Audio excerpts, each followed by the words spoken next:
Michelangelo, man. Hey, dude, chill out. I'm totally cool. No need to be bugging. That is, unless, of course, you're hungry. Ow! Come on, put a show on it, Mike. Yeah, come on, cut the talk. Let's rock. Yeah. Now, you all know the story on how we got to be who we are. Yeah. They've already seen it all. That's affirmative. Now, have you guys been watching Don's Retro Turtle event recreation devices? Yo. I mean, totally sweet. All right. Whoa, visual aids. I don't know, dude. They look like big TVs to me. Leonardo, do we get cable or what? Oh, man, this is bad. Hey. In case you haven't figured it out, we're into this music thing. Totally happening. And our master Splinter says that you can do more good with music than with any pair of nunchucks. See? All right. Whoa, dudes, and besides, the toys you get to play with are twice as fun as any weapon you could use. And if you don't believe me, check out this next song. These instruments are amazing. Whoa, dudes, give it up for Donatello, Gearhead Supreme. He made every one of them. We love you. Thank you. We love you. Give it up for Donatello, Gearhead Supreme. Splinter lied to you. He lied. You think you could do more good with nunchucks? Absolutely. You could do more. I wish I could nunchuck this fucking album into the fucking sky. Hello, everybody. We're here on Make It Stop. Bad music. Good times. And I'm Heather Mack. I'm Mike Dunn. And we're back in the shop, back in the saddle to discuss the Teenage Mutant Ninja Turtles album, movie, and movement. Tour. Yeah, tour. Brought to you by Pizza Hut. Yes, brought to you by Pizza Hut and Oprah. And Oprah and 1990, the stench of 1990. It's just oozing from every orifice of this majestic monstrosity. And here with us to dig in to, I don't know. What's a pizza-related pun? I got nothing. To slurp up some slices with us is our friend and yours, Scott Kurland from the Writers Bagel Basket. Hey, guys. What's up? I feel like I'm in a horrible Corey Feldman loop because anytime I am asked to do a podcast now... You are. It has to do with Corey Feldman. Like Lils and Pat of... Jukebox Zeros made me do his album, and now... Oh, my God. I listened to part of that episode. I gotta finish it. I gotta listen to that album. We have to discuss that album. Anthony Fantano, come on the show so we can do that album. Yeah, we're waiting for you, Anthony. Don't do it. But I went crazy.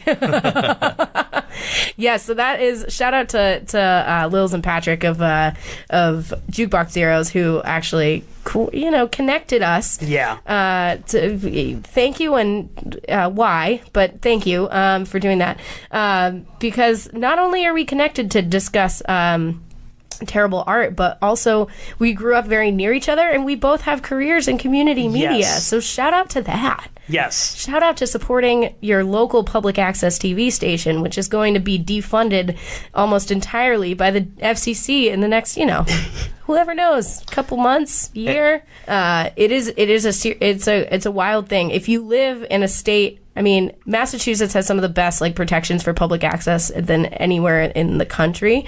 But public access in general is a space where you can get your ideas out on the airwaves and have access to, broadcasting studios and capabilities and equipment and training and all that stuff. And we are funded almost entirely from a small percentage of the profits of Comcast and RCN. And they're trying to weasel their way out of that and say that they don't need to pay us anything whatsoever to provide these services. The amount of money that they waste on other stuff. So they spend for community access, they spend about $25 to $35 million, and they make about $35 billion a year. So pennies. Yes, it's like basically saying let's defund the library. You know what I mean? And I'm sure that Ajit Pai would if he could. I'm sure that Trump would if he could. Actually, I don't want to give them any ideas. Wait, Trump, if they're you're giving listening out to books this, for free? yeah, I know. What? And you Those are moochers? listening to Pod Save America. Okay, but I'm sorry. I'm sorry, No, but it's I'm not true. I sorry. know It's that really it does important. suck. Well, this is becoming like Game of Thrones, so we'll see who's around soon. Yeah, right. We're all gonna lose our jobs, and we'll lose our podcast, and it'll be fine. We'll be out there on the sidewalk with our with our smartphones. With our can of beans and our bindle. Yes, with our can of beans. We'll and listen to bad music for pennies. Yep. Just out there with a Discman, like, bring it on. Let's go. Great, I'm going to have to beg people to give me a bagel basket. Oh man. So, how much differently would my life have turned out if I picked up a pair of nunchucks instead of a guitar? You know, it would have been mean- way better off. Right. Great segue. Let's talk about what this is. And I'm gonna be honest, I don't fucking know shit about the Teenage Mutant Ninja Turtles. I never watched them. I never read the comics. I never seen any of the movies. I will definitely mix up Splinter and Shredder. I don't know which one's the bad one. Doug, It's I cannot express to you how important the Ninja Turtles were to me I need to hear this. Ditto. as a child baby. Okay. As a young turtle, as a As, little like- tadpole, tell us about my earliest memories are of Ninja Turtles. Like, That's wild to me. Please do go on. I mean, I loved the show. I read the comics. Did you have the cereal? I'm sure I had the cereal. I collected the collectible cards. I watched all the movies. And I remember watching this concert video, the Ninja Turtles Coming Out of Our Shells 1990 tour concert video. I remember renting it from the video store when I was 5 years old. Unbelievable. I was there. Because I remember I was fiending for Turtles content. And I remember my dad, like, trying to dissuade me from renting it. Like, he just knew looking at it. What it was, like, because I was just like, sweet, another Ninja Turtles movie that I've never seen. Mikey, like, don't do it.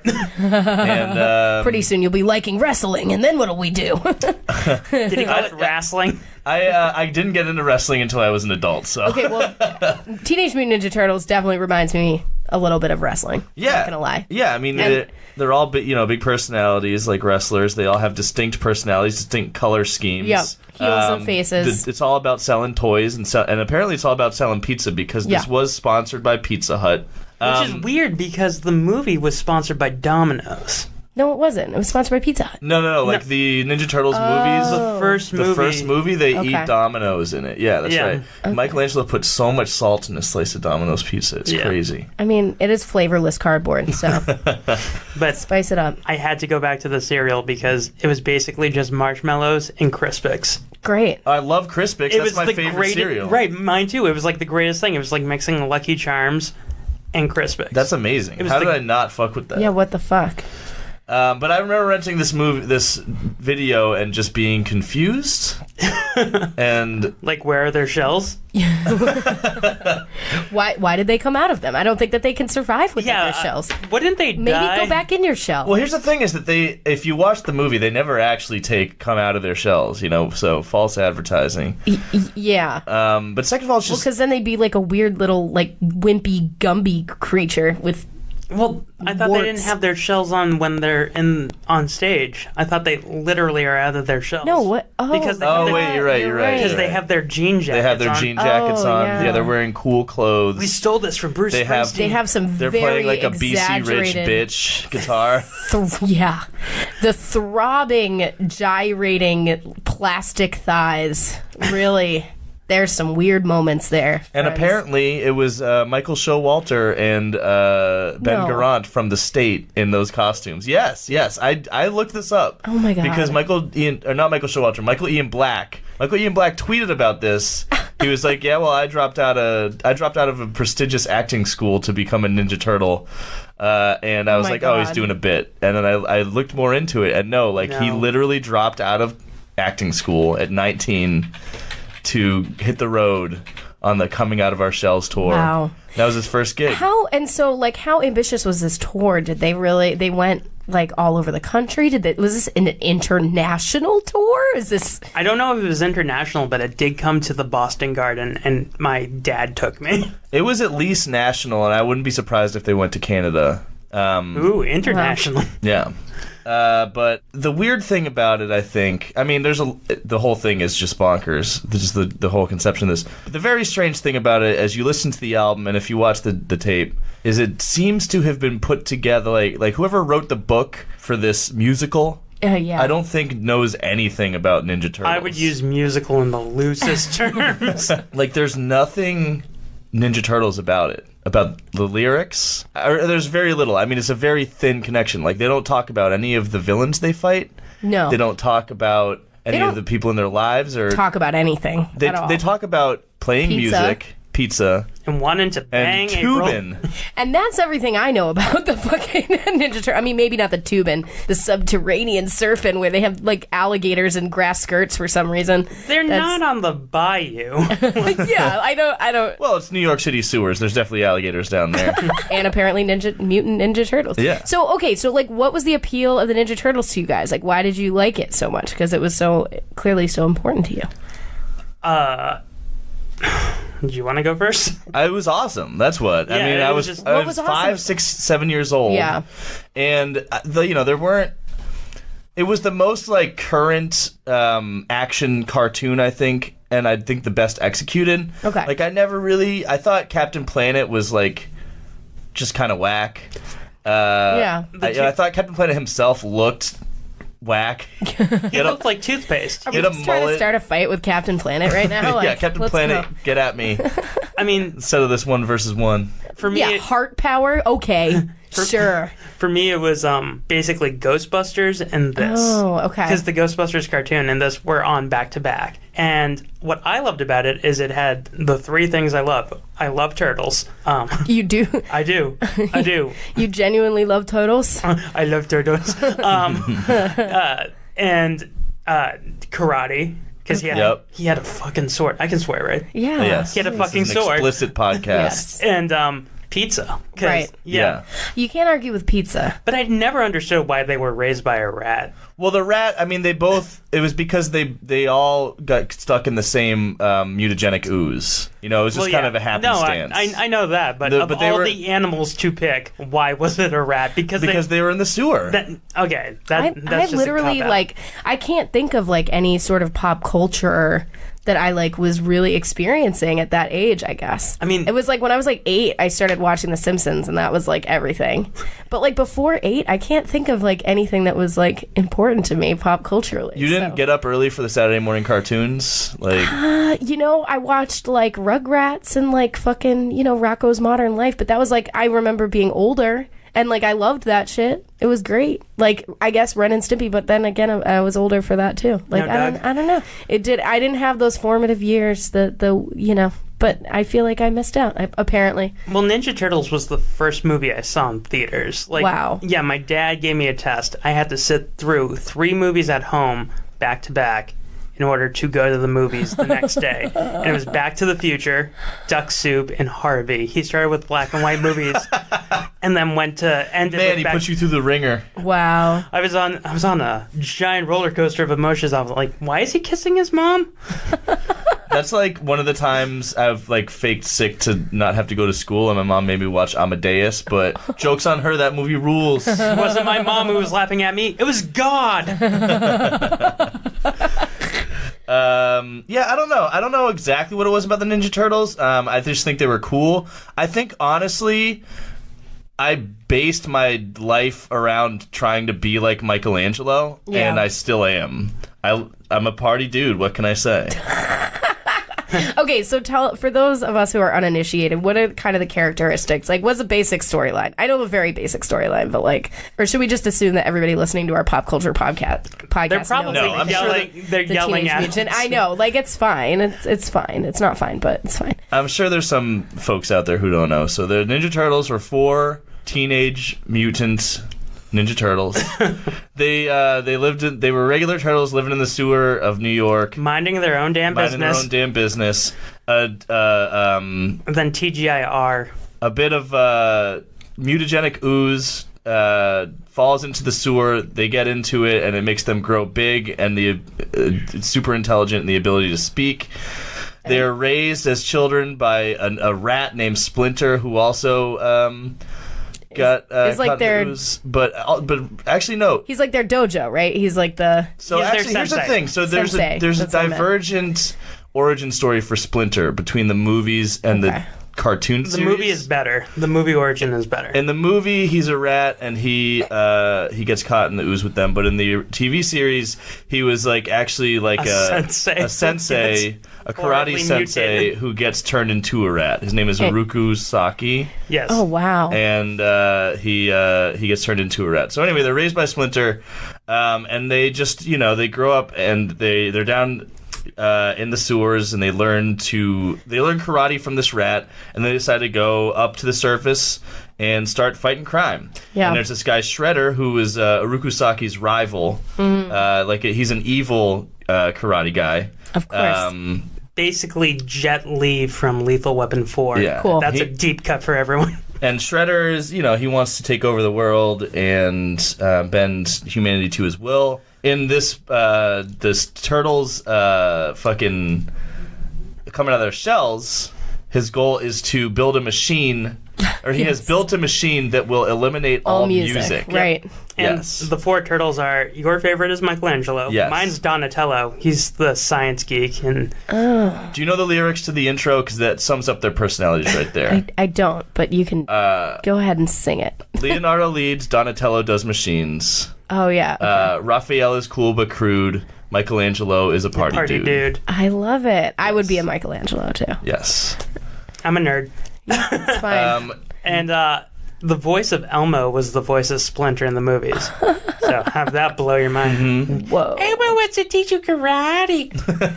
I mean, it does check off every box of like a young boy, particularly in the 90s, like slime, pizza. Oh, and they also had giant skateboards. Oh, Yes, they skateboarded skateboards. too, yes. So I guess that's the part. So I was reading, because I felt bad about like not knowing anything about the Ninja Turtles, and I was like reading the Wikipedia, but it started out as a parody of like Daredevil. Yeah, of like a bunch of different comic books, and Yeah. they were like, let's do something that's so absurd. And then someone came around and was like, hey, we can merchandise this. Here, let's make some action figures and see what happens. Because and then of it just He-Man. fucking exploded. Yeah. So that's wild. Like, it started out as kind of like a joke. Yeah, and it was then, like a parody of like the Frank Miller like 80s like gritty style and comic actually, books. I think Alice, my husband's parents, were like close with the creator of Teenage Mutant Ninja Oh, Kevin Turtles. Eastman? Really? Yeah, because he's from Amherst or Northampton or whatever. He's out there in Western Yep. Mass.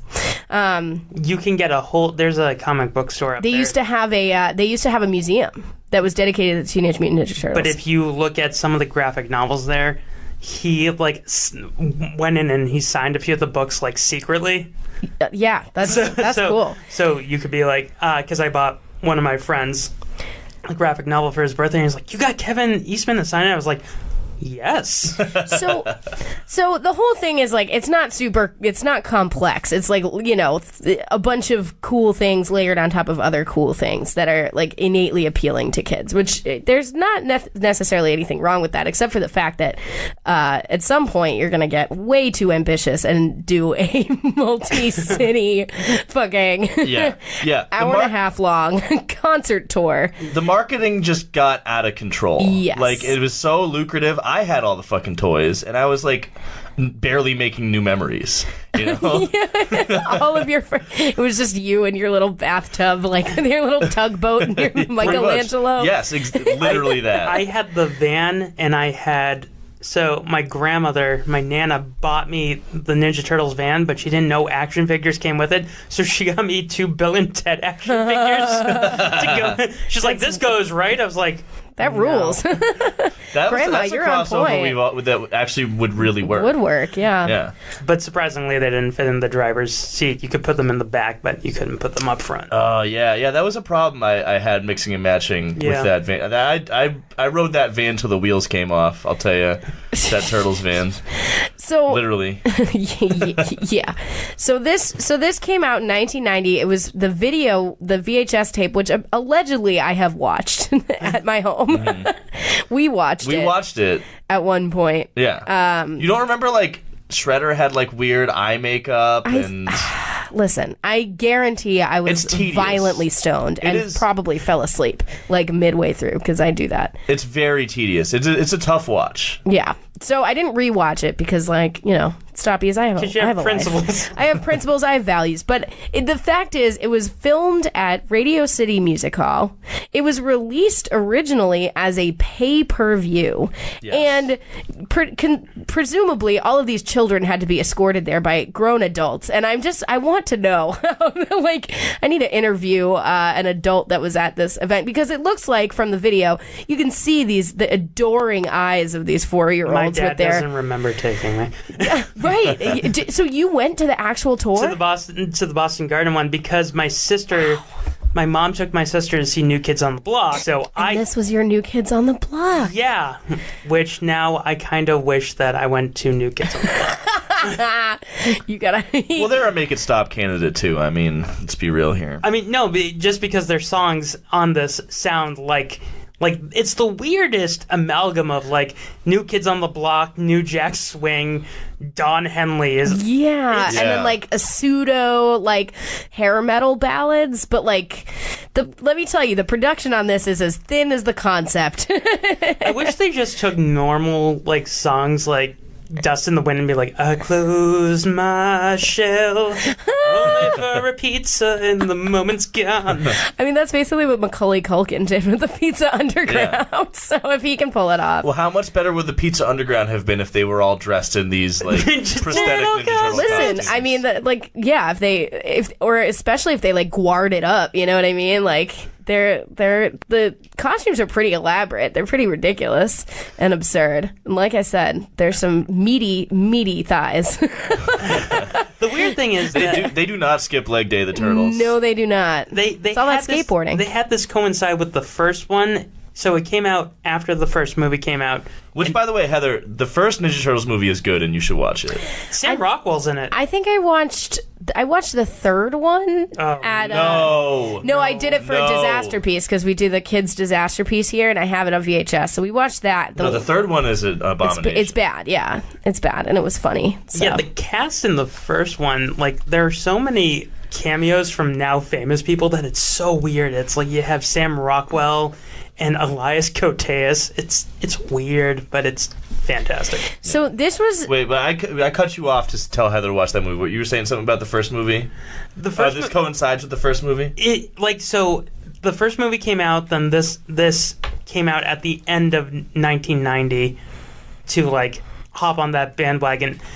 So there was no rest between this and Secret of the Ooze. So it's almost like 3 movies came out and then a shitty third movie came out. Yeah. And so this thing was not even it didn't, obviously it was they were at their cultural zenith in 1990. They were super popular all over the world. And they even have a making of documentary of this. Yes, which I also watched. I watched that too. And that's and it presumes that they are all really turtles, and does backstage interviews with them as turtles. Which I think that was the one that my dad tried to dissuade me from renting, because he had already watched the concert documentary with me, and he was like, "We're done." You don't. And I'm like, it's the Turtles, of course. It's a Turtles videotape that I have not seen. Of course. Oh my God, Paul Dunn, you were correct. To prep for this podcast, not only did I watch that, oh my God, listen to it, and watch the behind the scenes, I watched the Oprah special. Yes. And it is the most fascinating thing. Okay. Because she does not want to be there. She is so goddamn miserable. She's she's got the fake report. Pizza? Yeah, and there's a guy who's really into it in the back, just watching it, and you're like, where's his kid? And I told Heather today, I'm like, I think it's Stedman. I'm only doing this for Stedman. He said he'll finally marry me. He never did. Oh, man. Oprah, get my Ninja Turtles cup for me, will you? Should we just pull up a little clip of the Oprah special? Because that one is very funny. I was watching a little bit of it. It's really forced and unfortunate. It's she's like, after the break, pizza party. Like, you can tell she's like, you get a pizza and you get a pizza. Oh, this was before the you get us. Oh yeah, no, it's way before that. Yeah, she's like, oh man, if I walk in on Stedman in another Ninja Turtle costume.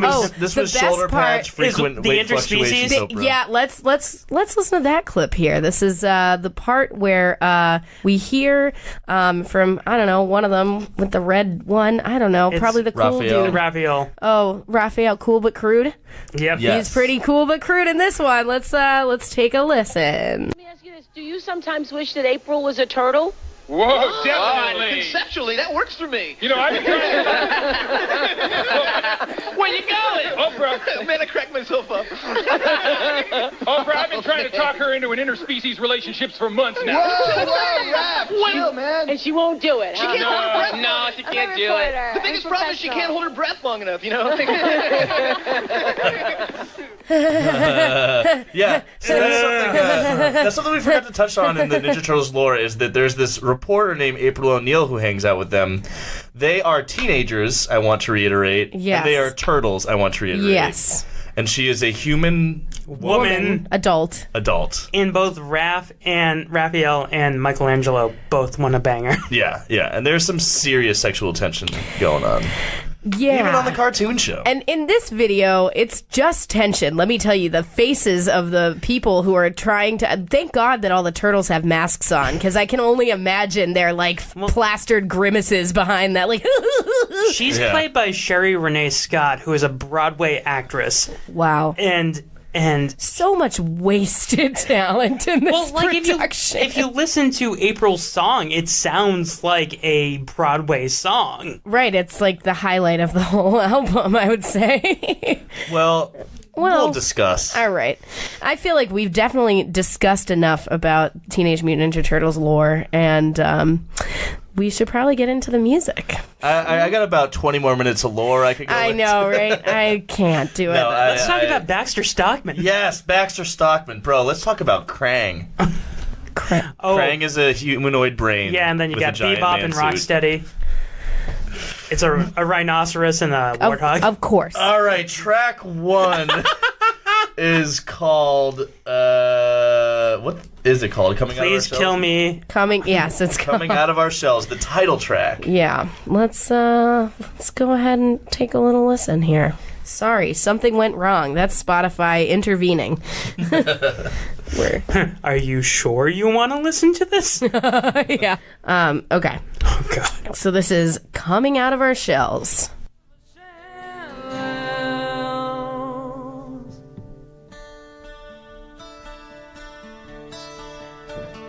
When there's music inside of you, you know that someday it's got to come through.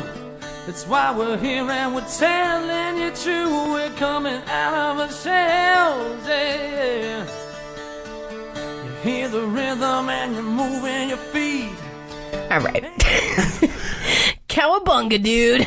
Yeah, what a way to set things off right, just with a power ballad. An intimate acoustic ballad. Apparently the songs were written by Kansas. Really? No! God. I was ready to believe Me it. too. Fucking don't play with my heart No, like but that. that sounded Scott. like a Kansas It song. does. It does sound. Yeah. It's got that 12 string. But in the video, it's like, you know, a little more up tempo, and they have some drums, and they have some. But it's still, I mean, it's still that. It's still fucking that. There's a rock version that didn't make the album. That's the one that's on the video. Yeah. But neither is. They're both terrible. It's really bad. Well, my favorite is when It's so uncool too. If the whole implication of an appeal of Teenage Mutant Ninja Turtles is that they're supposed to be like the coolest. I mean, they have fucking sleeveless, you know, jean vests. My God, like, you know, and I'm convinced skateboards. they stole that from Bruce Springsteen. It's so Simpsons Sing the Blues. Like, you know what I mean? Like, it's so fucking like. There are no skateboarders who listen to music like this. Like, come on. No, this has. I don't even know. What? You okay? You need a minute? I don't know. Well, okay, so in that Oprah They special, show up out of the stage like fucking Kiss, and then it sounds like a Christian rock ballad. Like what? I don't know. well, when they played this on the Oprah special, the look on the kids' faces when they start singing, because like the kids are there with like action figures, and they start playing coming out of our shells. And there's one kid, I sent you the screen grab, and there's two kids sitting there, and they're like, huh? They're like, why aren't they punching anyone? Yeah, it's like when fucking, Homer Simpson decides to do a blues standard for, and when are we gonna get to the fireworks factory? Exactly, we're at the box factory forever. This is the box factory of albums. I feel like with the advent of VHS, video cassettes, like, they started making a lot of material for your kids that you get for your kids. Yeah. And like, plop your kids in front of the fucking idiot box for a little while. And I think that coincided with the time where like music was considered, like mainstream music was considered by a lot of parents to be like kind of scary for kids. Yeah. And I just feel like they struggled so hard because we're into like bad VHS and shit, right? And like we've seen our share of weird Christian educational VHS tapes and shit like that. And it's just like the music from all this early '90s, late '80s shit made for kids is just so whack. It's so whack. Like they just couldn't figure out like what like. Because as a kid, I knew this shit sucked. Right. As a 5-year-old, I knew this sucked. I was 5. I was a baby. I can't. I mean, you were just training for your inevitable podcast 25 years later. I didn't know any better. This bad. I hate it. Yeah, and it's just like, just make them sound like, I don't know, it doesn't even have to be scary music. It's 1990. Make them sound like Octoon Baby by U2. That came out in 1990. I'm surprised that but what self-respecting musician is gonna play like soulfully and like, is gonna commit to doing a project like this? Like Vanilla Ice. Honestly, it should have been Vanilla Ice. It should have been. That actually would have been good. Because that's what he did. I watched Cool as Ice with a group of teenagers, and they loved it. They were like, I want to watch this again. So Vanilla Ice did a rap song for both the first two Ninja Turtles movies. This should have just been that. Dude, if they just went on tour with Vanilla Ice, it would have been great. Fucking gangbusters. Kids would have fucking loved it. They would have loved it. And I mean, they loved this too, to an extent. No, right? they didn't. No. They didn't? No, that screen grab I sent you. Oh, I mean on Oprah. But I'm saying, like, I mean, at least on the video cassette, it seemed. So did these tours sell out? I'm telling you. That's what I'm saying. I remember this, from my 5-year-old brain, I remember the stadium, like, it was packed. Yeah. And people went to these shows. My dad's like, yeah, well, once you buy the ticket, you're locked in. But once the music starts playing, like... You're locked in. Yeah. Did you it's like people who voted for Trump. Oh, no, I was miserable. You can't admit that you regret it. Especially because you spent your parents' hard-earned money on it. And it's like, oh, I gotta pretend. I gotta love it. Well, yeah, look. My dad's like, this is terrible, isn't it? And I was like, yeah. And he's like, let's go get a snow cone and we'll go to the movies. Did you really do that? Yeah, we left early. Oh, wow. Yeah. And then we saw the Ninja Turtles movie. No, I'm just kidding. No, we didn't. No, I think you'd be hard-pressed to find a kid who watched this and remembers it fondly. No. I don't know, because when I looked online and was looking at the reviews and people's like IMDb stuff, and it's like, I can picture myself back then as a little kid and just thinking this was the coolest thing, and like... Boy, was I wrong. Yeah, right. I was a fucking idiot. 5-year-olds are dumb. Well, you know what? I did watch MTV from a young age, so maybe I was just too fucking cool to begin with. Yeah, crude and I wasn't cool. allowed to watch MTV when I was... Not until I was 8. Yeah. No, I don't know why my parents let me watch it. Yeah, they shouldn't have. They definitely shouldn't have. I mean, but here we are today. That's something we should have took my dad to task for on the Smash Mouth episode. Yes. Yeah. Why did you let us watch cool things when we were young? So that we could tell our friends what sex was at school. They don't even do the Ninja Turtles theme song. No. Yeah. Which was written by Chuck Lorre, who created 2.5 Million. Really? Wow. And he didn't get paid a fucking dime for it. Wow. Well, he's made plenty more since then. Yeah. He's made more than enough money. Well, yeah. he talked about, he does this bit called Funny Then, Not Funny Then, Funny Now. And he goes, got fired by Sybil Shepherd, not funny then, funny now. Didn't get a red cent from writing the theme from Teenage Mutant Ninja Turtles. Not funny then, not funny now. Oh, man. Pay that man for something. I don't know. Pay this man his money. So, yeah. Rounders. God. Thanks, John Malkovich. Teddy KGB. Okay. Pay this man his money. Jesus. Check it out, Stoppies. It's an okay movie. Okay. Starring Matt Damon. Great. Shall we move on to Sing About It? Sing about it. No. So also, just so you know, the track listing on the soundtrack is weirdly different than the performance, and it doesn't really matter at all. But there's theoretically crap, guys. some sort of like a story arc in the live performance that we went over with you already. We told you the whole soundtrack story. is completely like out of order. So The story is that Shredder wants to destroy music and fails. spoiler alert. Like he does with everything else. Yeah. All right. So this is Sing About It.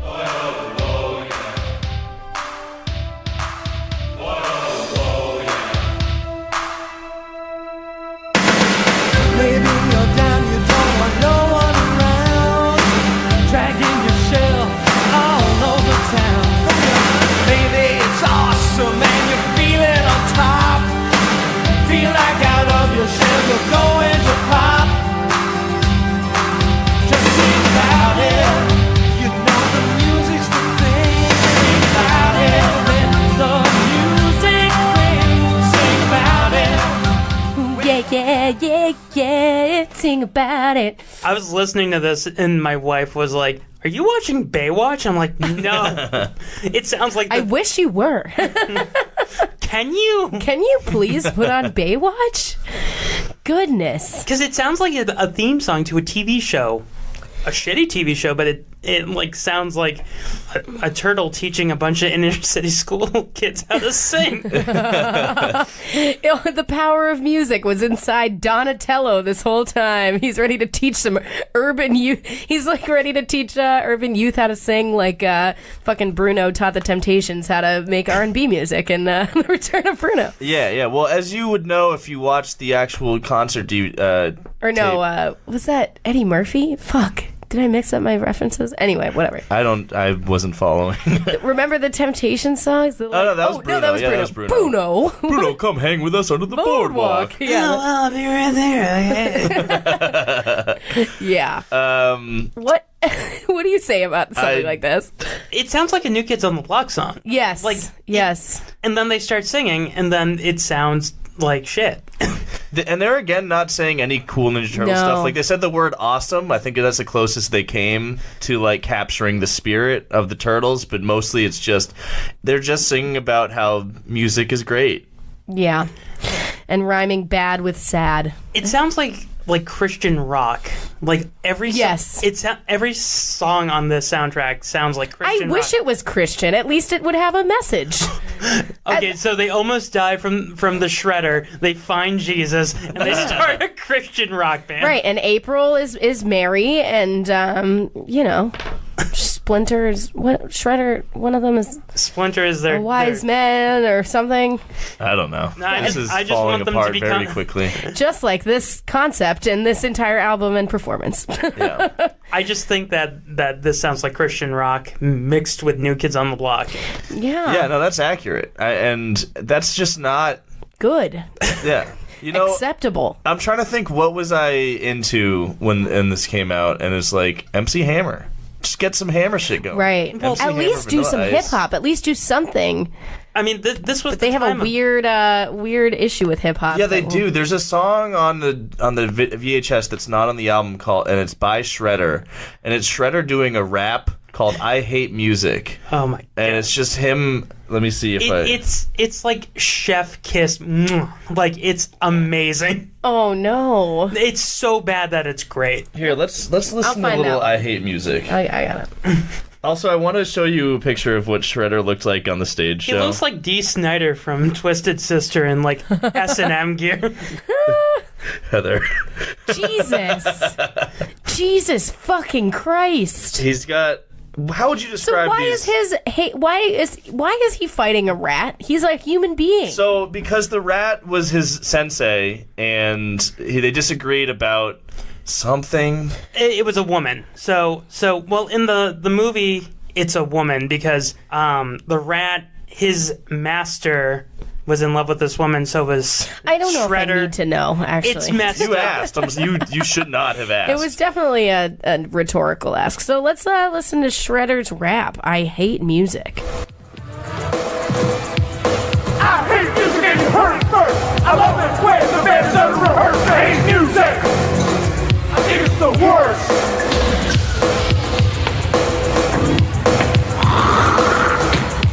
The gift of song is the gift I curse. I hate music. I said I think it's the worst.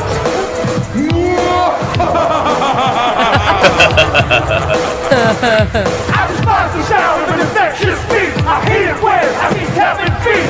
Dancing and singing in the street. I hate music.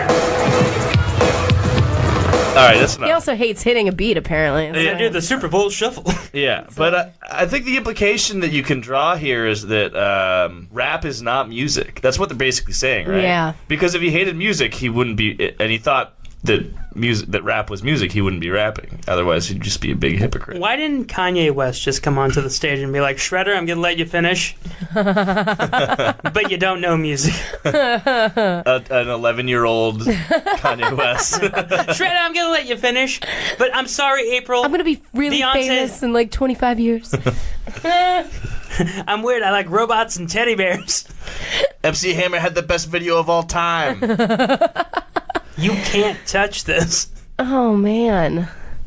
Yeah. Yeah. That would have been good. But what is not good is this, and it's really bad. I feel like you're in a shock coma. I don't know what to say about it. It's like, really, it is very, very bad, and it's very empty. There's nothing to... you can't even parse out lyrics, because it's just like... I don't like this. Yeah, I just think about how excited I would have been if they just did a little bit more fan service. You know, just like do a little bit of research on the Ninja Turtles before you make them do a Broadway musical. You know, just about. Imagine like doing a Broadway musical about like anything else and not referencing any of the like main points. I mean, at this time they did a Doonesbury musical back in the 90s. Like, oh my god. So they were just letting anyone do anything, huh? This is like if you go to see The Lion King on Broadway and like all the songs are about ice cream or something. Yeah. You know? Like Simba I really just can't wait to eat ice cream. And it's brought to you by, Baskin Robbins. It's like... Which is weird because in the newer ones, like Pizza Hut still represents them, but also Baskin Robbins gets in some of that ad money for the Michael Bay turtle movies. Oh, yeah. I never bothered to watch any of those. The first one is garbage, and the second one is such a magnificent garbage pile that you have to watch it. Like, it's so bad, it's We good. like magnificent garbage piles. Yeah, they've made so many other versions of the Ninja Turtles since the version I grew up with that I just never followed at all. As I understand it, some of them are good. The one with Seth Green and Sean Astin and the original Rob Paulson as Donatello is really good. Yeah, that was the second one they produced because I think I saw that. Yeah, I watched a little bit of that, but it didn't have the same magic for me. I think this is definitely something that really draws you in when you're in that like preschool demographic. Yeah, that critical preschool demographic. Yeah. I mean, I mean that's a big demographic for I know. What are preschoolers lucrative. listening to right now? They're watching like Lemonade. They're watching weird Russian YouTube videos about like injecting your butt and then being pregnant. Yeah, and being yeah. Yeah, guys, I said lemonade. Or lemonade. No, they like JoJo, Siwa, and stuff. You guys don't know. They like Baby Shark. They like Baby Shark. That's right. If you had just been watching Baby Shark, you would have been much better off. Really? Do you think these kids are going to be all right after None Baby of them Shark? are going to be all right. I'm not having kids, and there's a big reason for it. Okay, let's move on to Tubin, I guess. Tubin. So this is the one with the crocodiles and grass skirts, and it's about them, I guess, tubing in the sewers. I don't know. It's subterranean surfing. They're just tubing in the sewers. Why are they calling it tubing? Okay, so this one I had to listen to 3 times to try and figure out what it was about. I can't believe you did that. Why did you do that, Scott? Well, I wanted to see my ears bleed and my nose just basically hemorrhage. So. You've put in way too much work into this. Let me tell you. I listened to this today, and I was just... That was enough. All right. Here we go.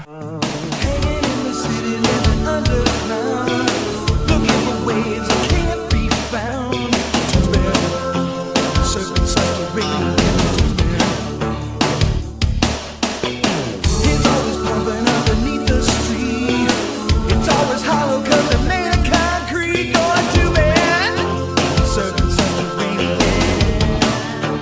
Yeah, what all the kids love. Just a nice surf rock track, I guess. Your parents remember the Beach Boys, right? Right? That's not really a surf rock track. That is a surf rock preset on a Casio keyboard. Yes. Well, like, it's like, hey, kids, do you want to go tubing? Yeah. How about in the sewer? Wait, what? Right, and also let's perform this live action with, like, dance moves instead of having, like, at least this could be maybe for a cartoon and you have the visual of them, like, you know, doing something cool in a sewer, but instead you're just watching grown men on stage, like, do a weird shuffle. You brought up a really good point. Like, if they did this for an episode of the cartoon, like, they eat some bad pizza and they start hallucinating, and, like, it's a musical. Like, and then you find out that they were all doing heroin, so... I mean, they're in the sewers for a reason. Yeah. How'd they get down in those gutters? But this Beach Boys track is just utter bullshit. It's so bullshit. And it gets worse. I just don't get why they're saying tubing. I don't get it. They're talking about surfing. It literally says Tubin with no apostrophe. There's no. It was And just like on the stage show, they're not even in tubes. No. It's a surfboard. But or like, are they even doing anything on a surfboard, or are they just like shuffling, doing dance moves, imagining that? If they were on a surfboard, why would that still make sense? It doesn't make sense. It doesn't make sense. Tubing is just what I'm going to call having sex from now on. Sliding my slime. Yeah. Hey, ladies, wanna go tube? What? Get on this tube. Let's go tubing. It's so like flavorless and bland too. I mean, it's just devoid of any joy. It's as fucking sad as a Pizza Hut pizza, to be honest. Although they at this point still had the salad bar, and I guess you could get a little zesty. With Yeah, that, 1990 Pizza Hut was pretty. Not kick-ass. terrible. Yeah. It was pretty not terrible. I'm not going to go ahead and say kick-ass. I think- like, oh my god. Hey, I got a free X-Men comic when I went there when I was a kid. Hell yeah, that's dude. cool. I had fond memories of Pizza Hut in the early 90s, and I feel like it went downhill pretty fast. Back then it was still a parlor. You would go, you get a pitcher of Coke and some pizzas, and like it was an experience. Yeah. And then it just became like a sad buffet that only old people go to. Yeah. Whoa, Mike, did you say Coke? Because they're a Pepsi product place. Oh, I'm sorry. I made that mistake once. I had a Pizza Hut for a kid's birthday. I was like, can I have a Coke? And they're like, excuse me, it's Pepsi. Are you serious? They were like, And I'm like, thanks. They were like, get out! I was like, thanks, I'm 6 and it's my birthday. We don't care. Go to the Discovery Zone. Exactly. If I want some sad pizza, I'll go to fucking Chuck E. Cheese. I'll go to Showbiz. I'll go to Discovery Zone. There's so many more entertaining places to go waste my parents' money. You know what I mean? Discovery Zone was great. Shout out to Discovery Zone. Yeah, shout out to Discovery Zone. Covered in pee. Gave me a staph infection or something. No, it didn't really. I don't know. I mean, gave plenty of kids staph infections. We'll just say that. That's the price of fun when you're a child being left alone in a fucking anarchic Lord of the Flies-esque series of nightmare tubes. You would go surfing or tubing rather. That would be appropriate. Here we are at Discovery Zone. Are they talking about like when you like drag like a tube, like an inner tube behind a motorboat? Are they doing There is that nothing. in the sewers? Guys, it's about drugs. It's about fucking. All right. Wait, what drug metaphor would tubing be? I don't. Intravenous drug use. Oh yeah, because it's like you plunge in the tube. Yeah. Okay. Yeah, they're doing heroin. Okay, I get it. That's canon now. That's my head canon. Is that they only did this for fucking dope money? Oh man. See, where's the behind the scenes of that? Like Donatello. I want to fake behind the music for this entire experience. Like that'd be great. Donatello's like the straight edge, like oh my god, what's his name from Queen? Like Donatello's the straight edge one, and he comes backstage, and there's Raphael with a giant pile of cocaine.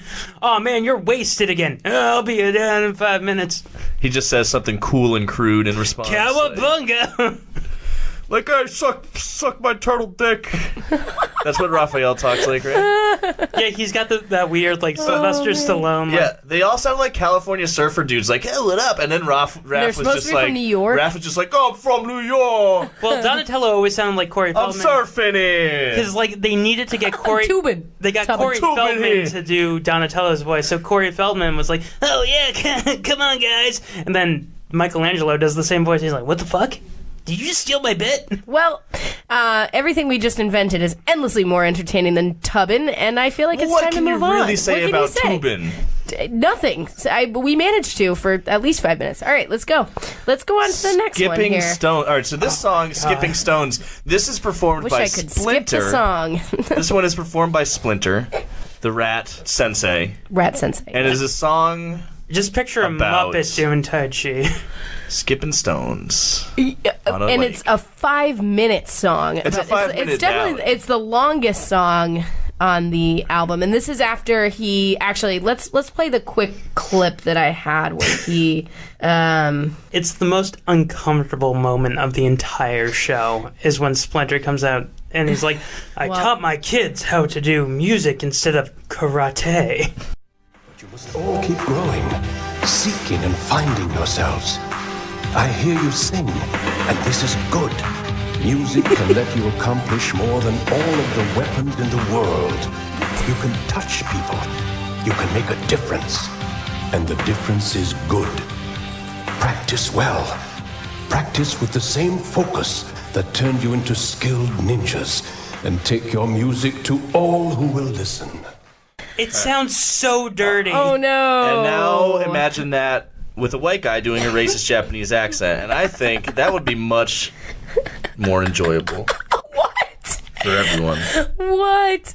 Listen, Splinter, you're giving them terrible advice, and your music is not much better. So Isn't it creepy when he says discovering yourselves when you're alone? Yeah. Yeah. Also, like, it was good. It was not good. It is not good. You're lying to them. You're destroying the arts. You are destroying the arts. But it's okay. They put down their nunchucks for these deep Zen koans as Skipping Stones, which we are going to now play, which is right here now. Great. World of blue is what I see. It's smooth and flat inside my hand.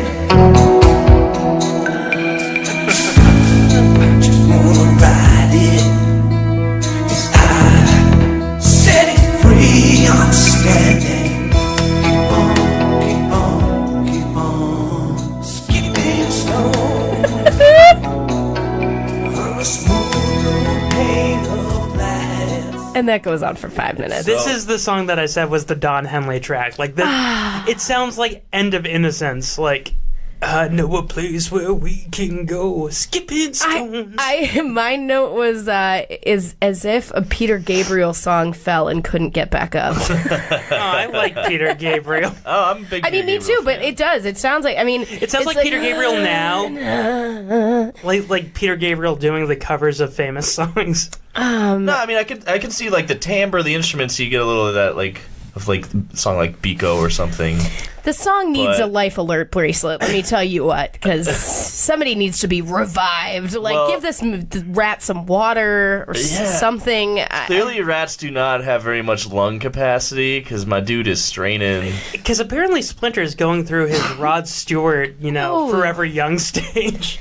Yeah, right? But forever old. Yeah. I would love to see them recreate the video for Forever Young with Splinter in the back of the truck just singing this song.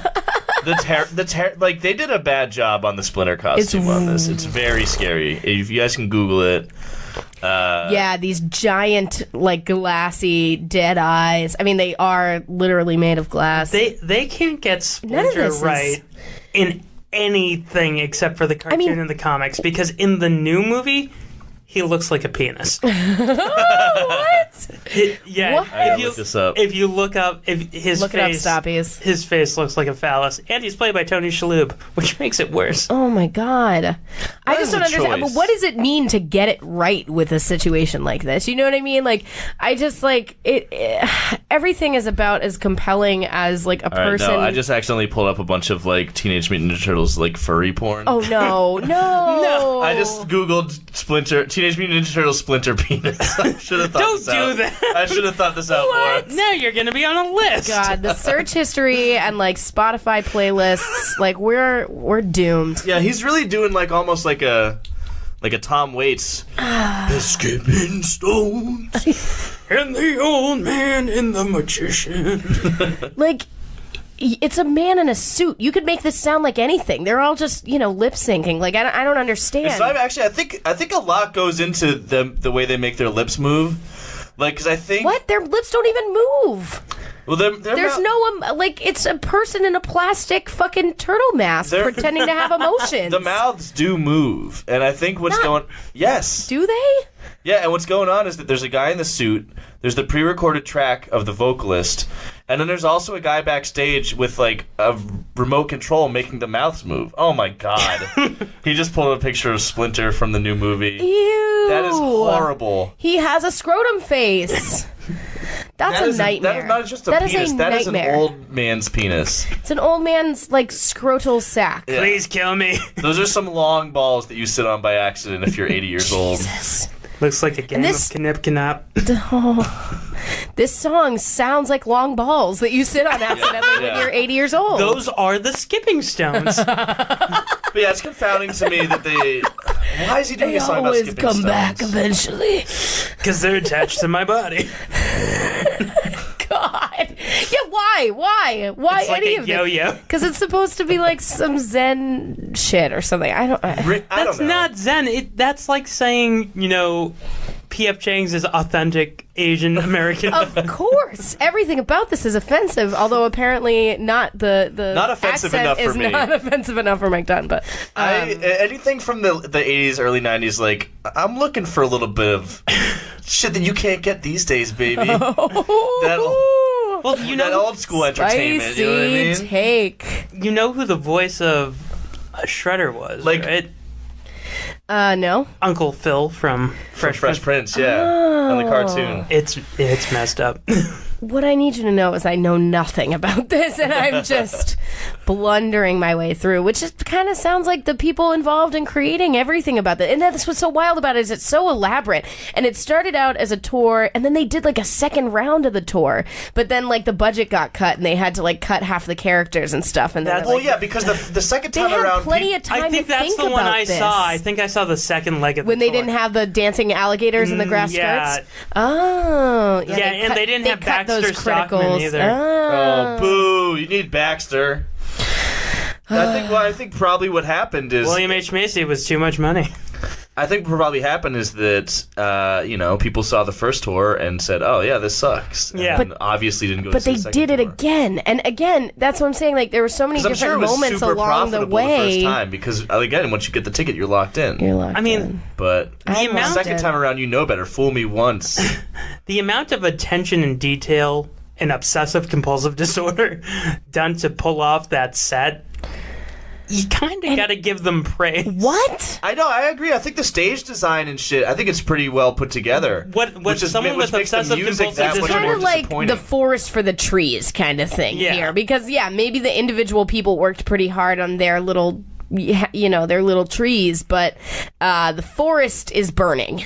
Like it doesn't. The all of the pieces combined add up to something deeply flawed. I mean, it's a musical. You can't have the music in your musical be the least polished thing of the whole fucking show. It's weird because it's like the stage show that they used to do at Disney World for this. They did like an abridged one. Was way better than this. Because they actually did the Teenage Mutant Ninja Turtles theme song. Yeah, I mean, that's what this sorely needs, is a little bit of energy. And that song's got the energy. That song's got a fast BPM. It gets your blood pumping. Well, let me tell you. Teenage Mutant Ninja Turtle. But listen, I'm going to... Heroes on the half shell. Turtle power. The guy who played Baxter Stockman in this, I totally thought for the first 20 minutes as I was watching it, it was a William H. Macy. Yeah, he's got that look. Yeah. It could have been William H. Macy. He was I gotta pay for my kids to get into college. For our old... Gotta blame it on my wife. Oh. Use some of that Desperate Housewives money. In our VHS night that we do from time to time, we watched a made-for-TV movie called The Boy Who Loved Trolls. Oh, I thought it was The Wool Cap. Because there was a made-for-TV movie that he made where he played a guy who knitted wool caps. No, in fact, In the Boy Who Loved Trolls, he played a turtle. He did. Fody. Fody. No, Fody was Sam Waterston's character, who was a troll. He was the troll. But William H. Macy was a turtle. Einstein or something was his name. Yeah. Wait, you're saying Sam Waterston with his eyebrows played a troll? Yes. Yes, this movie had Sam Waterston. It was insane. William H. Macy, and there was some other, named actor. Yeah. Who's in it. It was completely fucking off-the-wall bonkers ridiculous. The National Association for Troll Boy Love. Anyway. After the episode where you guys said you were making up songs. About kissing your son? Yeah. Or fucking your son, or any. I had that stuck in my head for days. You're welcome. Yeah, maybe that would make this album more bearable if we made all of the songs about all the lyrics about fucking your son. Or in his case, fucking turtles. Yeah. Fucking turtles. Interspecies love. You know who else was in The Boy Who Loved Trolls? Tom Savini. Okay. Oh, from Night of the Dead, right? He's a renowned visual effects artist. He's done shit for every horror movie ever, pretty much. Yeah, and he was in Dawn of the Dead, both the original and the remake. Yep.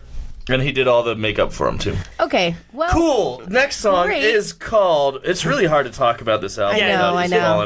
That's why I just want to... You gotta move it along. All right. Well, this one's called Pizza Power. And this is the first song that's sung by all 4 turtles. Wow. Including Leonardo, who's voiced by Cam Clark, who did the voice of Liquid Snake in Metal Gear Solid. Great. Here we go. Growing up in a glass bowl with Korean lizards and tadpoles, it hardly enters your mind that there's something better than this.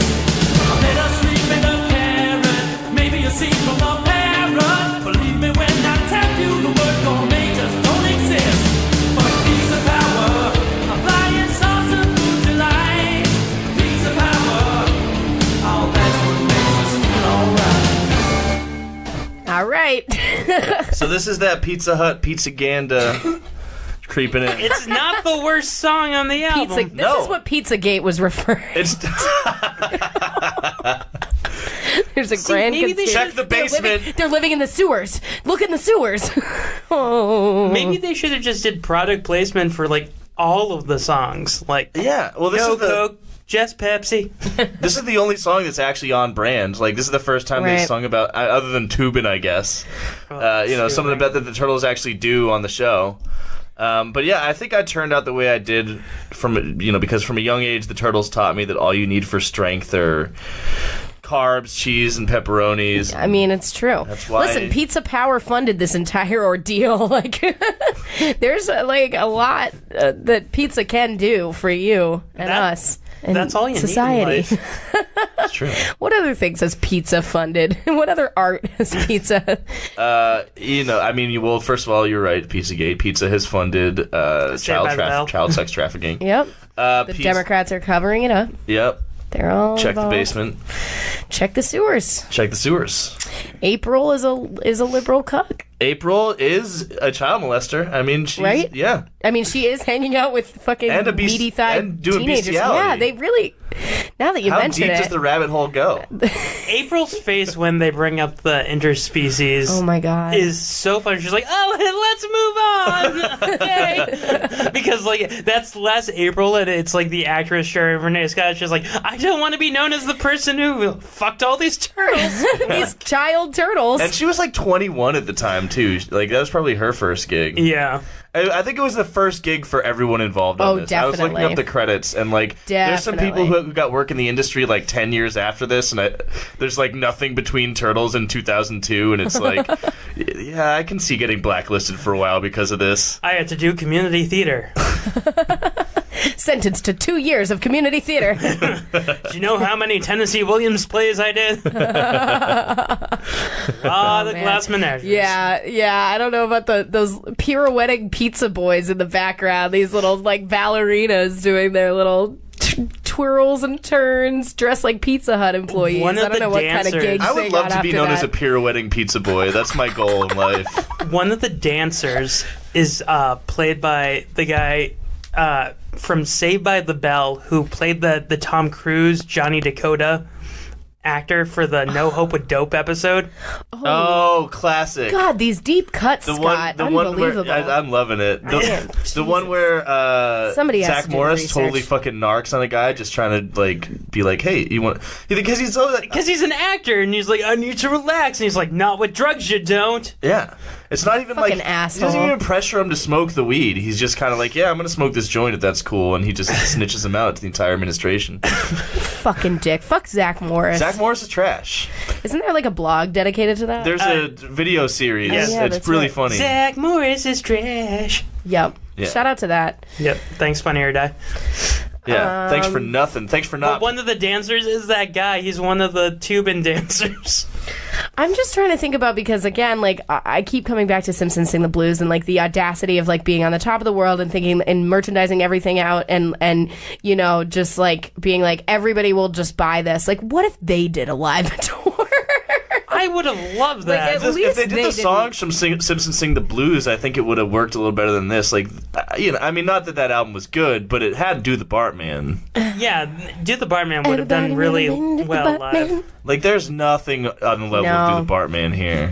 Pizza Power doesn't do it for you with those No. orchestra hits. I think maybe the next song is the closest we come to the. This is the wild. heights of Do the Bartman. Oh my god, the dizzying heights. This next song, maybe the best musically. Is this the New Jack Swing one? But maybe like also about gay conversion therapy. I'm not sure. Oh yes, great segue. Let's go. This is Walk Straight.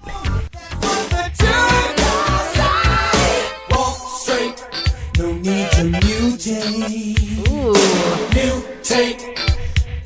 Never got to mutate. Got to walk straight. No need to mutate. Mutate. No need to if you're walking straight. Got to walk straight. Talk straight. Oh. Be straight. Ooh. See straight. Hear straight. Think straight. Walk straight. I can hear you now. Ooh, boy. That You gotta- April's poison. You gotta be straight. You can't be gay, or you'll go to hell. Read the good book. I'm gonna say right now that like a bunch of meaty-thighed turtle boys doing jump splits and knee spins is not the straightest thing in the world. So we're already. I wish that they all had high top fades while they were doing this. And they all had like the Tony like blazers. Yes, that would be fantastic. But we don't get that. We don't get any of that here. I dig this. I dig the this one. Yeah, it's New Jack Swing. It's got that Ghostbusters theme keyboard. It's Who a you little gonna bit. It's a call? little bit of Minneapolis. Yeah, I did little say. Princey. Yeah, I would have appreciated the album if it was just all New Jack Swing. Yeah, Like, Right. Well, then it would have been on brand with the 90s. It would have made sense. It was, it's again. the same year that the Batman soundtrack came out. You know. Wow. Yeah. and that's all Prince, right? Yeah, it's all Prince, baby. Bat dance. Go back in your shells. Don't come out. Don't come out of your shells. Get back. Walk straight. Talk straight. Yeah, that part's weird. But it does have a nice little beat, and it has that little riff, and it's...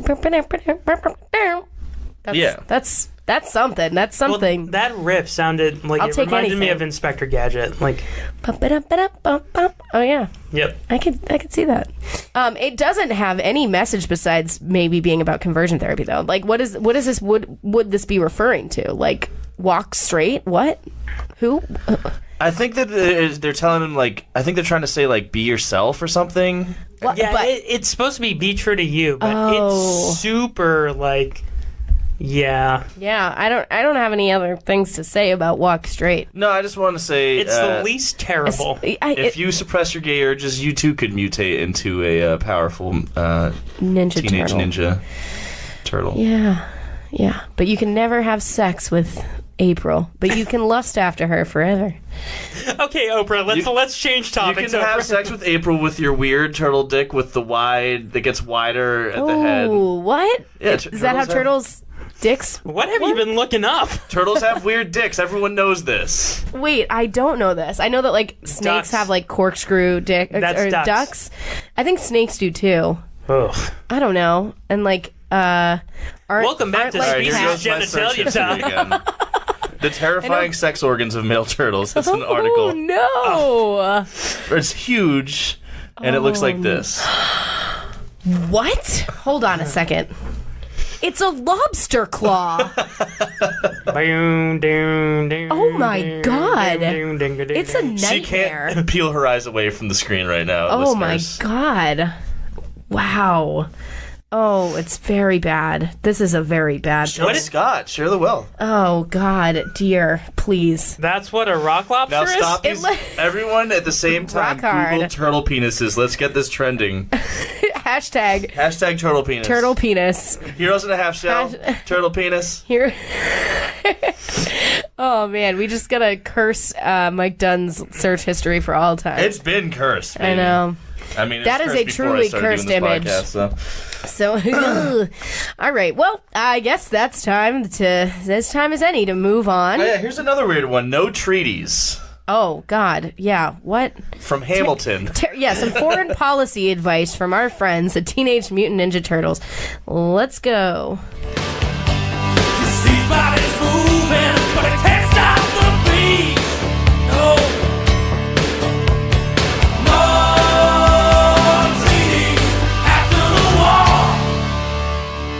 What the hell? Yeah. All right. So I don't know if this is about the Gulf War or Grenada. Yeah. What is at stake in this war? Like, is more pizza? Less pizza? I think so. Music forever being gone? I think maybe this is one of the I few kind of wish songs- music was gone forever after If this was- album. If this was 89... Shredder, take it away. Shred this album. Shred all evidence If of this it. was 89-90, this would have been the Cold War, so he should have opened up the song with Mr. Gorbachev, take down this wall. Yeah. And no treaties after the war. So there's no, you know. Well, all right. So I think this is probably one of the couple of songs that ties into the narrative of the show, which is, they're fighting against Shredder, who's trying to destroy music. But saying no treaties after the war implies that they slaughter everyone. Yeah. Right? Like, in case there's any confusion. Well, Raphael is based after Benito Mussolini. So. The story is the Turtles are playing a concert. Shredder comes and plays a concert instead. Says he's going to destroy music. And make all of hates the world music. his slave. Because all music is gone, and then when music's gone, he becomes the leader of the world. And the Turtles say, hey, we won't let that happen. We will slaughter and flay the Shredder and his entire army of foot soldiers. No treaties, no prisoners. Let God sort them out. Kumite, Kumite, Kumite. Who needs Game of Thrones when you have fucking Teenage Mutant Ninja Turtles and their eternal... Just like Kickboxer. Oh my God. No treaties. When did Raphael gods. become like the Tyler Durden of the Ninja Turtles? Mike, say you fell down some stairs. I fell down some stairs. Oh man, I wish I had fallen down some stairs instead of... I don't have any other notes for this, guys. What do we got? I think I summed it up. You have to kill them all. You have Okay. to kill every foot soldier. There is kind of a sick guitar solo in there. I mean, You not mean the sick, but there's a guitar. There's one guitar. He has a 3-string guitar.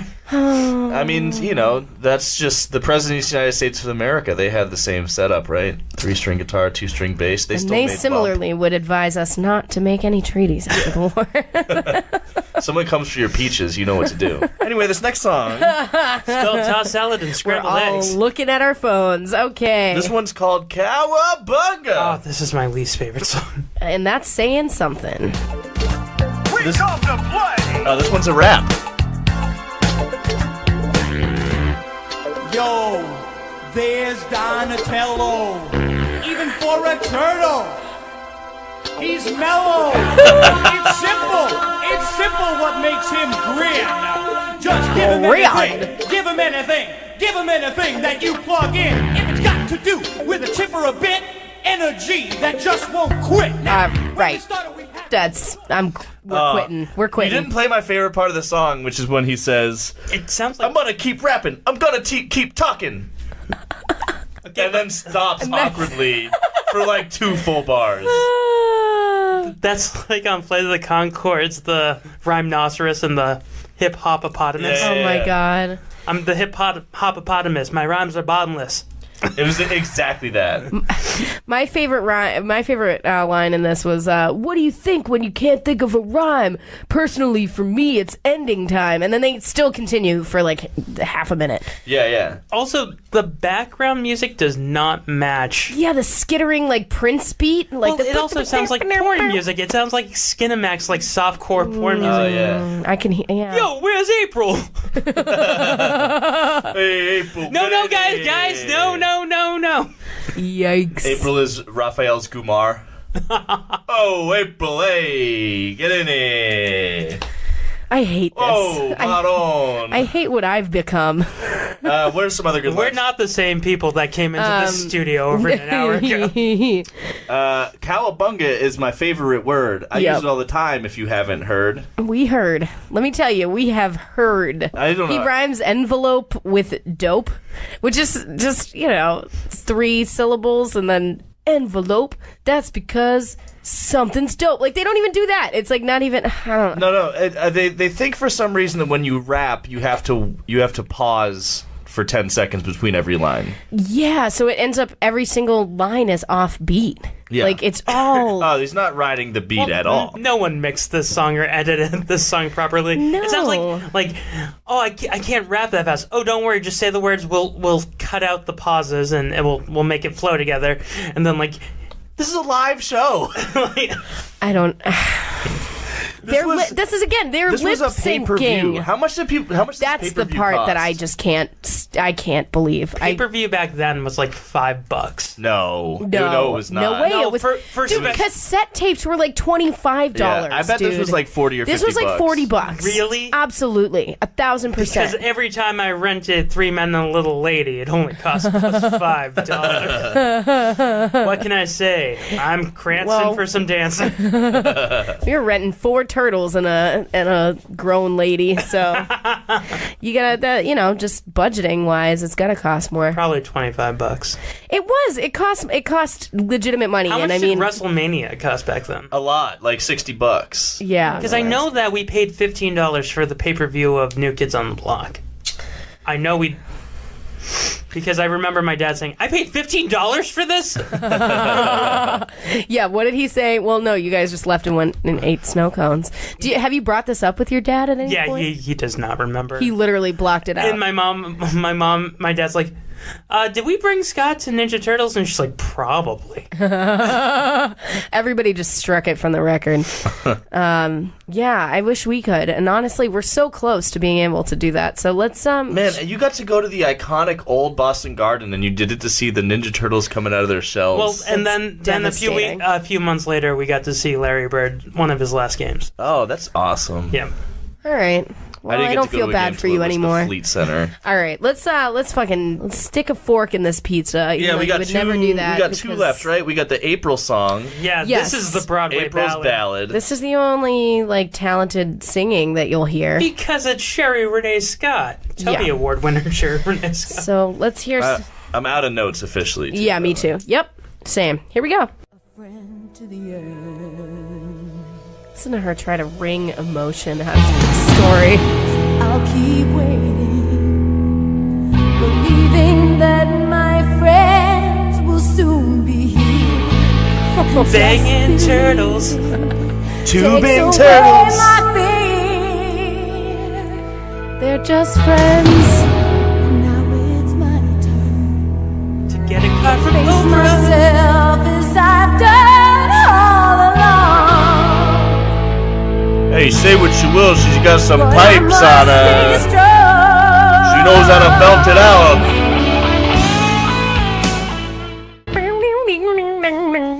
Take my breath away. away. Ugh, take the pain away. This is exhausting. That shit, hearing her desperately trying to fucking, like, just squeeze out any tiny bit of genuine human connection out of that is just, it's painful. I feel so bad for Sherry Renee Scott because people bring this up to her and they bring that clip of the interspecies and she's like, guys, I needed money. Yeah. Oh, man. Yeah, she was like very young in this. Because I had a friend who, she's an actress, and when she graduated to pay the bills, she was doing like Sesame Street Live, and she was like the mail lady who hung out with Elmo. Oh my god, we go full circle with Elmo now. Damn. But like, it's a job. She was doing a job. Yeah. And we're doing a job here for you, Stoppies, except none of us are getting paid, and we're just whittling away our few hours left on Earth. Tired. Should we start monetizing this? Should we have a who's gonna pay for Should we this? have a Patreon? Who's gonna pay for this? Should we do extra episodes on Patreon where we just like? No, nobody's gonna pay for this. I don't know. Stoppies, give us money. Yeah. Send us money on PayPal for no reason. Jesus. Yes, pay us for our service to you. This is clearly, we're doing the Lord's work. There's so many valuable things to send your money to in this nightmare apocalypse political landscape we're living in. But please, no, send us money so that we can, jerk For the off in a price of a closet. cup of coffee, Heather and Mike can. God. Look, Heather's going to be out of a job soon once they get rid of public television. Oh, please stop saying. We're both Scott going to is be out of a too. Send job. us all money. Yes, we're all going to be. I'll still be employed, but I'll take the money. Yes, no, I'm sure my master's degree at Harvard will not be able to be transferable to any other field, but I'll still be on the street corner with Scott with our tin cans. Did you guys hear that flex right there? I did. Listen, What a flex. Listen, it's true. Oh, this old thing? My master's degree from Harvard. I think that's actually the first time I've mentioned that on the show. No, I know. So actually, you've been very humble. It's only taken 42 episodes. 42, whatever. I'm on the 42nd episode. I don't know. Yeah. I lost count. I think we're. So, I mean, if you count the part 1s and part 2s as single episodes, we're less than. But it's 42. Yeah, 42 line items. Yes, on the receipt. On the receipt that nobody is purchasing. As a Hitchhiker's Guide fan, I appreciate that. Hell yeah.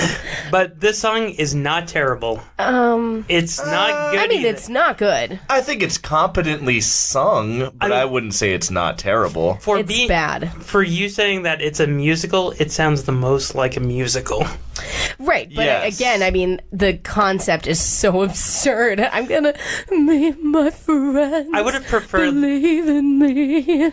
Like what? It's still not about anything. I would have preferred like a Stevie Nicks style song, like yeah. Just get Stevie Nicks. Or, just get Stevie Nicks and have her do a Fleetwood Mac album, and then we won't have to talk about this. Stevie Nicks would definitely go tubing with the Turtles, if you know what I mean. Do you want to hear about my time with Lindsey Buckingham? No? Do you want to hear about my time with Leonardo? Oh, God. These are the straws. We're grasping at them. All right. He knows his way around a sword. Just like the way Winged Turtle sings the song. Just like a turtle. Ooh, baby. Ooh. All right, guys. And let's we should just wrap this up. This is the last song, Count on Us. Yep, this is the big culminating climax of this sad experience. So here we go.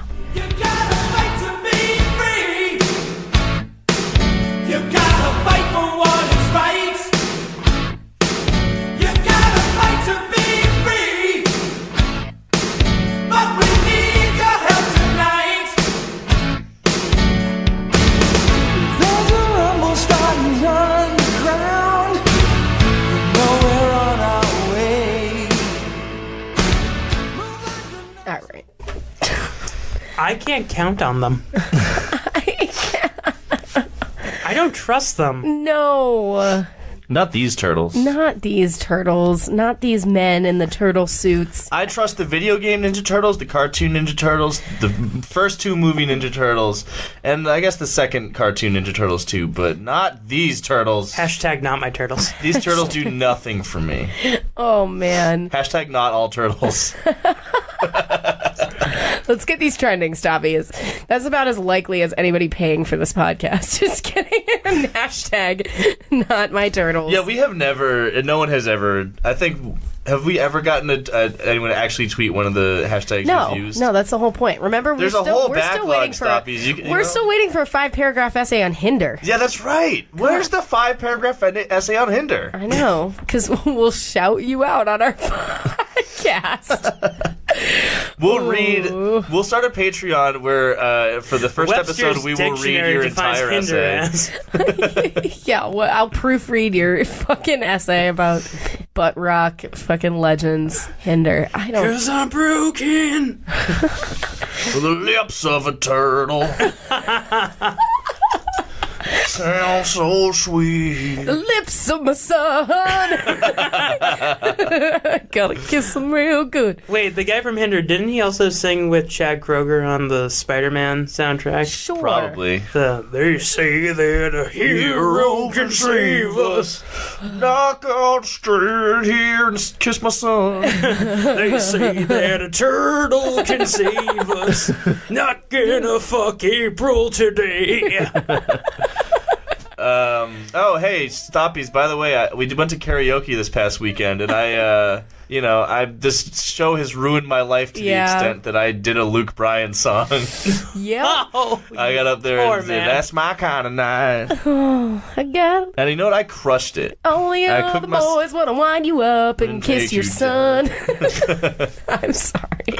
Anything is better than discussing fucking Count on Us, which is just like a kiss for kids, Kiss Bop. Like, remember when Kiss went I guess unplugged? Kiss is for kids. Ooh. Yeah, it sounds like Kiss Unplugged. It's like when they went without the makeup. Yeah. Imagine if it was like Turtles Unplugged, like stripped down. It was just like some like creepy dudes. They're like with like green face paint They're like on. smoking cigarettes. And We got Leonardo's wearing the Kurt Cobain like grandma sweater from Unplugged in New York. Oh, They found Leonardo dead in his home in Seattle. from all that tubing. They say that Leonardo killed himself, but I think April did it.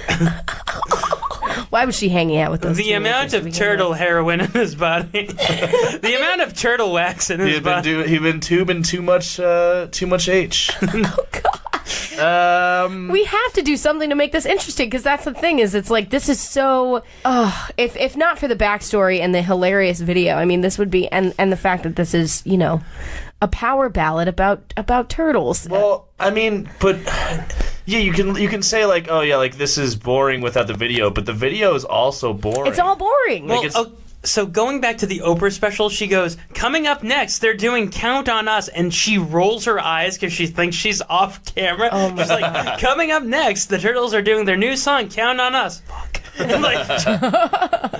How did this happen? Damn it, Stedman! It's fucking Stedman. It's all Stedman's like, fault. I'm loving this. This is my Kikumore. I dress up as the Turtles, and I make her call me Donatello. Gail watches. Oh, God. That's a great full circle moment for us to come back to here.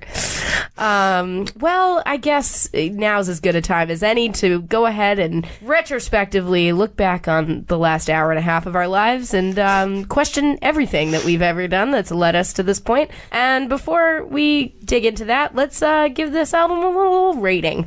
So we do on the show, we rate the albums on a scale of 0 to -5 of some quantifier, and as our guest, Scott, you get to choose that quantifier. So and you get to be the first person to rate it. So what would you like to give this album? -5 tubes. -5 tubes. A series of tubes that we don't want to navigate. Also known as April. Ooh. Okay. All right. So Scott, -5 tubes. Go ahead and tell us why. Okay, so it tries so hard to be wholesome, like a kid's album, but it's so gross. It's disgusting. None of the songs are catchy, except for the New Jack Swing one, which, Walk Straight. I was like, I can't even remember what it's called. And it kind of just destroys my childhood. Yeah. And it makes me question my parents' trust in me to be like, let's let this 5-year-old pick what he wants to do. I don't know what I'm doing. Why would you let me go to a concert like this? That's a great point. What were your parents thinking? What were any parents thinking? They were thinking, "Oh my God, if I go to this, I can stop my kid. I can shut my kid up for like an hour and a half." It's either this or that weird Peter Gabriel concert where he dresses up like a wizard. One of the two, but never both. And as Mike said, it's just this weird Broadway musical that never made it to Broadway. Like this is on the par with the Toxic Avenger musical. Oh, I definitely would rather see that. Trust me, you wouldn't. It's terrible. All right, Mike, why don't you go ahead as a fellow turtle head, turtle boy? Yeah, I mean, I think that this is very bad stuff. I think that Let's note, Stoppies, that Mike's head is in his hands, or it was, at the very least. I think if something is bad enough to be identified as bad by a 5-year-old who lives for the entire franchise it's based on, his entire life is based around it, who, I became Michelangelo. That was my goal, and I self-actualized. And still, as a Michelangelo done. As a dumb infant, knew that this was shit. As an embryo, and it's like the songs are bad, but it also like everything about it, like the stage production, the acting, it's just a severe misstep every step of the way, and just such like an obvious cash in. You know, like this is something they could have put effort into. This is something they could have milked a little bit more out of this stone. You know. It could have had a better story. It could have had better song. It could have had a lot. They put no effort into like they don't even, again, like, just fucking mention Krang in a song, for God's sakes. Just say his name. Say the name, like identify yourselves as the Ninja Turtles in the songs in a way other than just saying that you're tubing. I'm sorry. I'm gonna give this a negative 4.5 tubes. I'll give it a half a point for Walk Straight. God, what for Walk Straight? That's not also. Let's be clear. That's also not a good song. That's also a very bad song. Just like that New Jack Swing. I'm going to give it a negative 4.5, but it only gets the 0.5 for being 30 minutes long. I really appreciate it. It is short. That it is short, and on this show, you have to take, what you can get, and that is all I'm going to give this. This is negative 4.5 tubes. I didn't care about the Ninja Turtles at all before this. Listening to this and doing the research made me really not feel like I was missing out on anything, even though, like, I appreciate what you guys are saying, and I can kind of, whatever. Watch the first movie, I'm telling you. I'm, not going to do that, and that's okay. I've already spent my time. The first one is surprisingly dark. Yeah. I mean, listen, I just guess I don't care about Teenage Mutant Ninja Turtles at all. Like, I don't feel like a kinship. I'm not a grown woman that's gonna hang out with these children. I am not. I do like pizza, so there's that. Maybe that's one thing we have in common. Everything else about this is not cool to me. It never was cool, and I hate it, and I wish it didn't happen. So negative 4.5 tubes. All right. So Scott, do you want to before we totally wrap up, we want to thank you first of all for doing this with us. Thank you, Scott. Having me. Thank you for making me relive this. Yeah, relive this magic. And why don't you tell everybody out there, all the stoppies, about the Writers Bagel Basket and where they can find all your shit? Yeah, I have a podcast called Writers Bagel Basket where I basically go back and I watch stuff. Either it's a couple of years old or I grew up watching it and loving it, and I basically find how the hell did it get made? Yeah. Or I can't believe it got made because it's so good. Like, coming out, probably when this comes out, is Atomic Blonde. We just did Atomic Blonde. Awesome movie. For women who kick ass in spring. So, Writers Bagel Basket, you can find us on SoundCloud. We're on Twitter, Instagram, Facebook. Our Twitter is a very fucked up. It's at WRTR Bagel BAGEL Basket BSKT. Ah, you're jumping on the bandwagon of no vowels. No, it wouldn't let me put in. Oh no! So they're like, try again. So I did all no vowels, all vowels, no vowels. Okay, well there you go. Check out Writers Bagel Basket and listen to them and support your local indie podcast and support your local community media station and support us Stoppies. Give us money for no reason. We're providing art to the people. So, and hey, if you want to advertise on this show, hit us up. Let's get sued together. Yeah, let's go. We're definitely not important enough to get sued. We're gonna get sued by Cam Clark. Who is that? He's the guy who did the voice of Leonardo. Oh my god. And Liquid Snake. Well, that would have made this episode worth it. No, I'm just kidding. I had a wonderful time with you all. Thank you again, Scott, and thank you, Stoppies, for listening to the show. As always, you can check out our stuff at www.makeitstoppodcast.com or makeitstoppodcast@gmail.com if you want to write to us or approach us with ad campaigns. Pizza Hut, if you yeah, I think we could read your copy real good. Yeah, totally. And we're on Twitter. I'll read your copy in a racist Japanese accent like Splinter should have. Oh, okay. That's how we get more sponsors. That's how we do it. Ooh, yikes. We are not going to do that. No. And on Twitter, Instagram, and Facebook, we're at Make It Stopcast, and you can find us on, iTunes and Spotify, wherever else you get your podcast. And once again, we're going to hype it up. Hype.